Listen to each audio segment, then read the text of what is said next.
One bold prediction for today's scrimmage. That is the topic on this week's sideline debate here on this latest edition of On Texas Football, brought to you by Prize Picks. I'm Jeff Howe, joined by the rest of the On Texas Football staff panel. This week it is Jerry Hamilton, CJ Vogel, Bobby Burton, Rod Babers, and Marcus Myers. Guys, that is the question. What is your one bold prediction for the first camp scrimmage, one of those big mile markers in the preseason?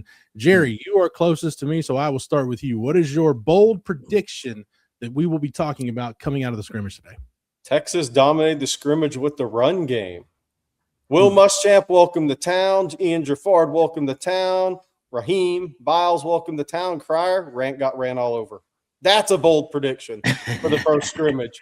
Wide zone, running your ass over in a scrimmage. So I like Texas. If I have a bold prediction to make, that the running backs and the run game are going to show out, because Sark sure as heck's making an emphasis on it. Yeah, Jerry, you said it there at the end. Rod, it does feel like, whether it's from Sark or the players, the focus of the theme for this camp has been physicality, run the football, be tough, be physical, play with the physical edge on offense. Look, I don't blame him, because I don't want Texas to have another year running the football like the offense had last year. But it sounds like Sark really doesn't want to experience anything close to what this running game was last year. Yeah, I mean, you only by your running backs last season, I gave this stat earlier, only 100 rushing yards per game by your running backs, 103rd nationally, and your 6 rushing touchdowns. Only 10 FBS teams had fewer rushing touchdowns by running backs. You can make the argument it was like the worst running. It was basically the worst running game for Sark as a play calling head coach. You really can make that argument. So you know for sure that Sark is going to try to rectify that. And one of the things I remember talking to Muschamp about this, one of the things that he said he liked about Sark was how stubborn Sark is about the run game. He said, first off, for defensive coordinators, it makes our life hell, because we're trying to make you one-dimensional, take away the running game. And Sark is really stubborn about the run game. He said he also liked that from a complementary football standpoint for his defense. So, yeah, that's no doubt. The run game will be a huge emphasis in that scrimmage. All right. Speaking of the run game, Bobby, what is your bold prediction for the scrimmage today? Yesterday, day before, listening to Raheem Biles talk about the running backs that we heard about. He talked a lot about, obviously, Hollywood Smothers and Raleigh Brown. He also talked about Derek Cooper. My prediction for today is that Derek Cooper is going to do something, I'm not sure what, that's going to make everybody kind of their ears perk up a little bit and stand up a little straighter. And one of the reasons why is what Biles kind of told us. He's a kind of do everything back. You don't know why. I mean, he's bigger, he's fast, he can catch the ball, he's got a lot of everything, and so you don't know how he's going to come at you. But I do think that he's going to have a big day today in some way, shape, or form. Now, I want to say this: that doesn't mean Hollywood Smothers and Raleigh Brown don't also have big days. I'm just saying I think Derek Cooper is going to have an eye-opening play today in this scrimmage. It starts around 9:45 this morning. Jerry, 2 questions for you. 1, where did Derek Cooper go to high school? And 2, what is your consensus opinion on running backs in the state of Florida? Yeah, Chaminade Madonna, 1, still the same school, and 2, I've never covered a soft running back out of the state of Florida. Those guys are always physical players. I'm sure there's been one. I haven't covered them. Period. Marcus, you are on the you're on the Derek Cooper train as well right now. I am, yeah. Bobby and I, unbeknownst to both of us, ended up picking Derek Cooper, having a big breakout performance, if you will, in today's scrimmage as our bold prediction. And I think mine was maybe even more so, Rod. I know you know this from, when we were kind of playing, and all you guys have covered this stuff long enough to know a lot of times once they have a known commodity at a position, you tend to kind of let them get a couple of reps, and then you want to kind of put them in bubble wrap. And yeah. I would say, I wouldn't be shocked if, Sark is pretty quick to move to that as well. I think I remember hearing him talk in one of his availabilities last week about, the unfortunate situation when both Baxter and, Christian Clark went down a couple years back. So I think, to also try to, make sure you're keeping the guys that you're really going to have to count on fresh.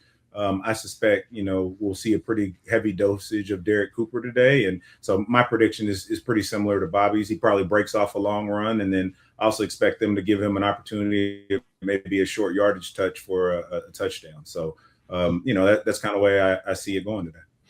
It'll be a really good scrimmage, guys, if I hear Colin Simmons does nothing other than stretch. Like he goes through stretch and then doesn't do anything else. Like a really good scrimmage for Has a couple of these and warm-ups. Yeah. Getting somebody with the pads or something and work on a little move and go put a headset on. Rod, one last thing on Derek Cooper though. Bobby mentioned the big play could be something in short yardage.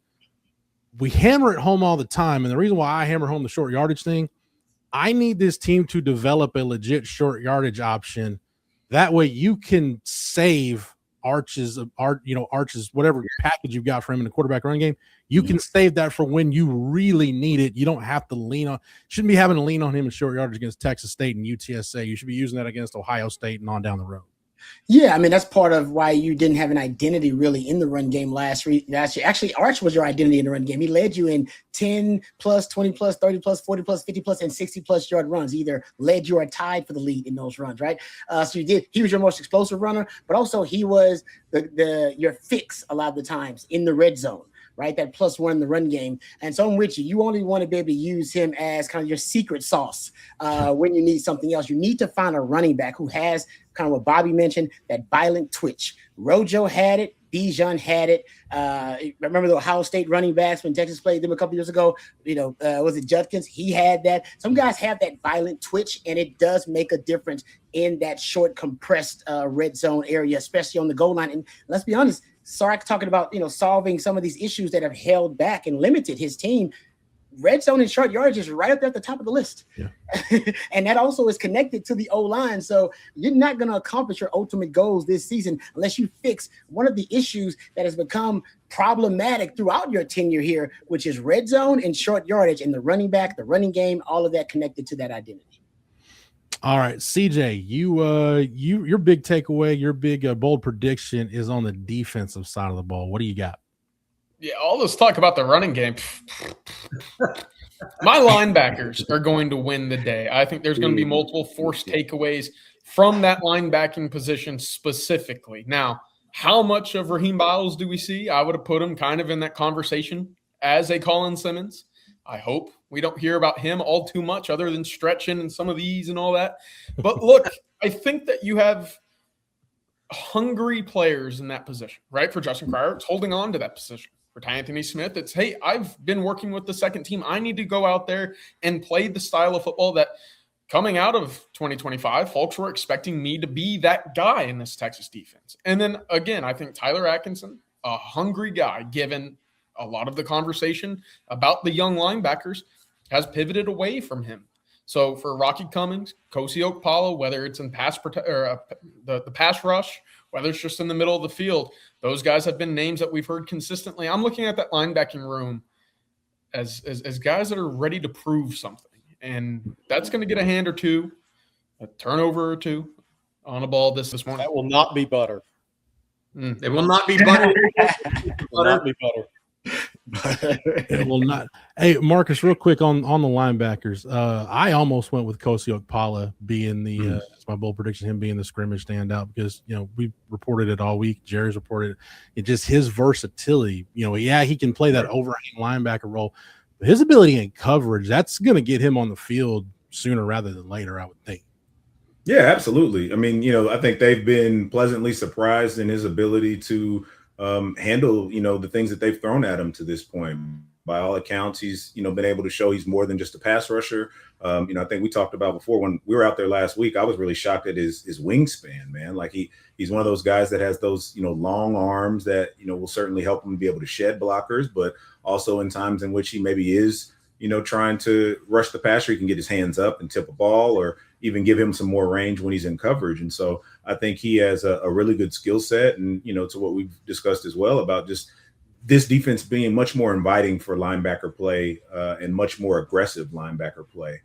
I think somebody like him could certainly be a standout in the scrimmage. And to CJ's point, there's not a ton that you need to see from Raheem Biles. So you probably give him, a little bit of work, but then you want to see, all right, which guys are really going to step up and force their way into this rotation.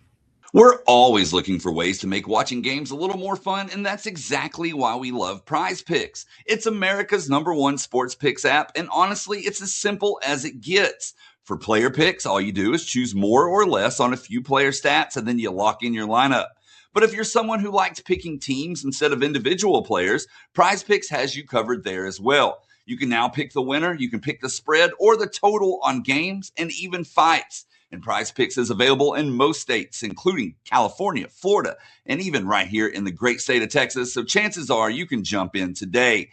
And here's the best part. If you've never tried Prize Picks before, play your first $5 lineup. And if you win, you're going to get $150 in bonus lineups. Just make sure you use code HMA when you sign up. They actually just updated this offer, so there's never been a better time to get started. Download the Prize Picks app today. Use code HMA. Play that first $5 lineup, and if you win, you get $150 in bonus lineups. That's Prize Picks, code HMA. Now, we will have scrimmage notes up over at ontexasfootball.com whenever the scrimmage is over, so make sure you get over to the site and check those notes out. We'll obviously keep you updated here on the channel, but definitely over at ontexasfootball.com. Rod, what is your bold prediction when people go find those scrimmage notes? What's your bold prediction for what they're going to be reading about? Great minds think alike, so CJ and I are thinking along the same lines. Mine is that the Texas defense will have multiple takeaways against the Texas offense. And I know that's going to be something that Longhorn fans aren't going to like, because that means the offense was somewhat careless with the football. But I'm more highlighting the opportunistic nature of this defense. Now, this is a Texas defense that led the SEC in takeaways the last 2 years. So you already have some ball-hawking playmakers, right, like Jelani McDonald on this defense that can make plays. Ty Anthony Smith is one of those guys who's got natural ball skills, right, and an instinct for the football, a nose for the football. But now you're adding Raheem Biles to the mix. Don't know how much he's going to play, but that's a guy that even Sark admitted can wreck practice. So you got guys who can wreck practice. Combine that with the aggressive nature of a Muschamp defense, where even Lance Jackson admitted this week, right? More slanting, more darting. He's talking about twists and stunts and games up front that force miscommunication among an offensive line who don't even know who their best five are yet, moving a lot of pieces around. First, the scrimmage in full pads. I think you may have some miscommunication. They may call some tip passes or quarterbacks under duress, making some bad decisions. I think you'll have some more. And by the way, the defense is always ahead of the offense.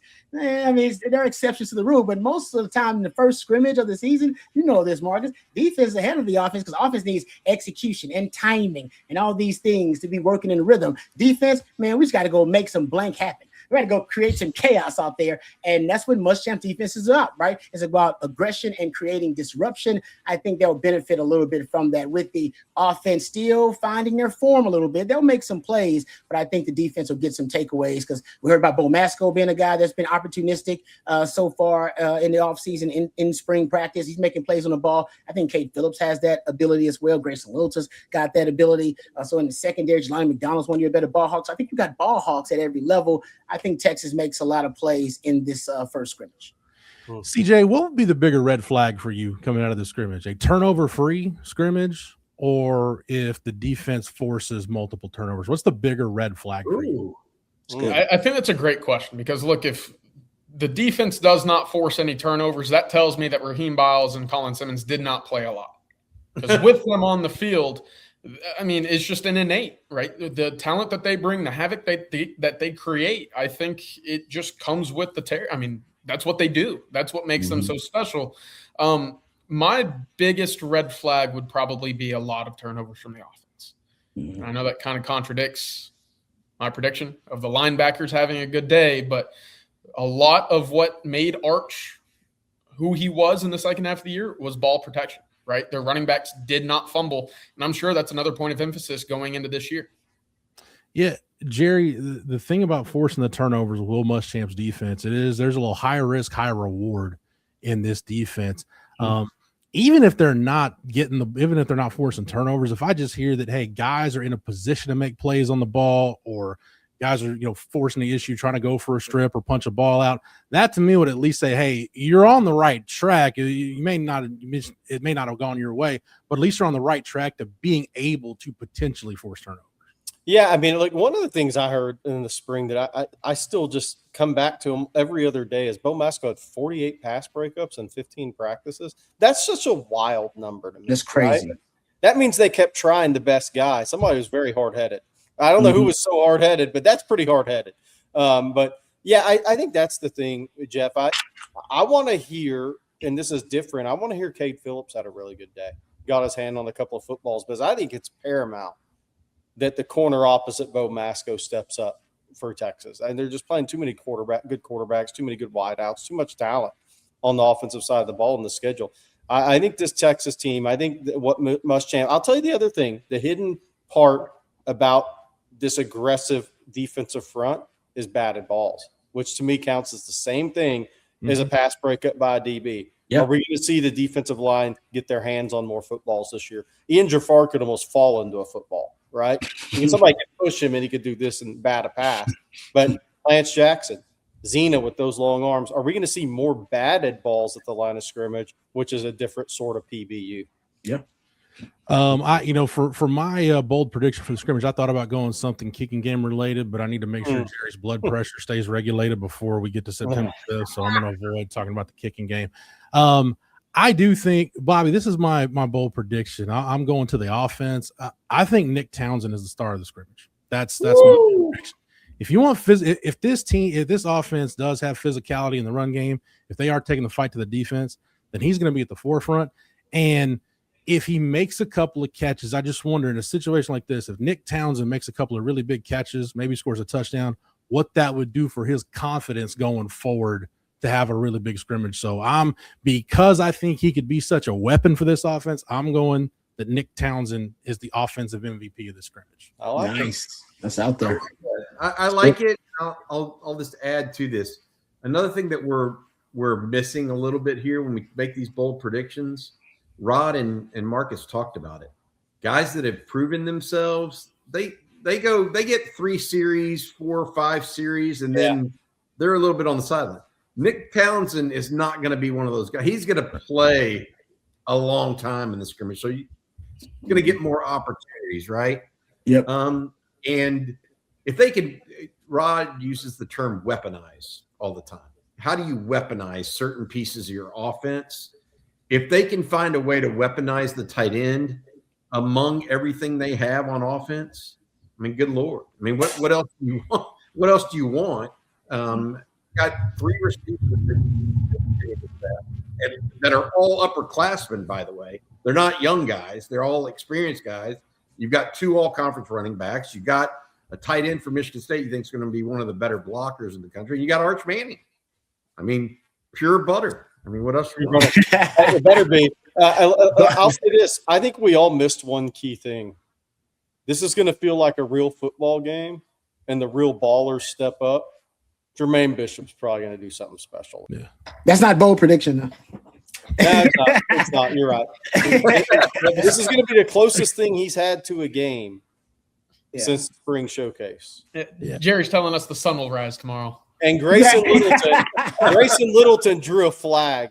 He didn't even draw a flag against Smith. Yeah, exactly. Great point. Yeah. I thought about going something KJ Lacey related because what Bobby and Rod and Marcus said. I mean, I don't probably shouldn't see much of Arch Manning in the scrimmage today, but CJ, I don't think it's a bold prediction because what happens when KJ Lacey's running the offense? Ball moves down the field. That's right. That means maybe one of those second string wide receivers probably should have been in my pick too. Yeah. Those backup guys, because they're going to play a lot behind the big 3. Yeah. I do wonder with Arch, because we've talked about the key guys potentially seeing a handful of snaps. Yes, I don't think he's going to play a lot, but how many of those live reps did he not get in the spring that they try to make up for with an extra series or 2 or 3 over the next couple of weeks? Of course, he's not going to be live, but that's something that I do wonder if they try to at least get 1 or 2 more for him.